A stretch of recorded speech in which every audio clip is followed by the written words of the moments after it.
The Federal Reserve just cut interest rates for the third time in December, but the GOP is still upset, saying it was too little too late. But critiques are missing the political risk. Timing is everything in monetary policy. If you cut rates too fast, you spike consumer demand, which leads to higher prices, which leads to inflation.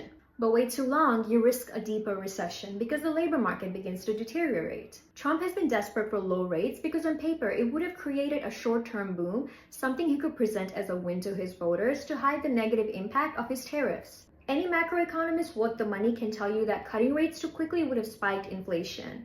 The Fed's entire purpose for keeping rates high was to essentially depress the economy and reduce consumer demand.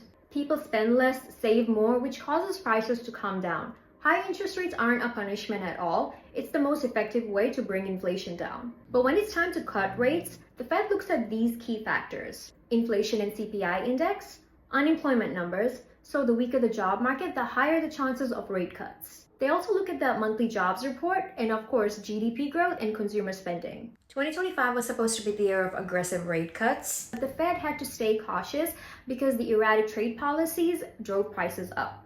Right now, institutional investors and policymakers are paying close attention to economic stress and how it turns operational or political. Greystack, for example, specializes in tracking macro decisions based on location-specific risk intelligence. The markets are forecasting multiple rate cuts for 2026, but remember, lower Fed rates do not guarantee lower mortgage or credit card payments. Banks don't automatically pass on these savings to you, the customer, because lending rates are often tied to long-term inflation expectations. This is Shiona with today's Greystack Signal. Let me know how you're approaching 2026.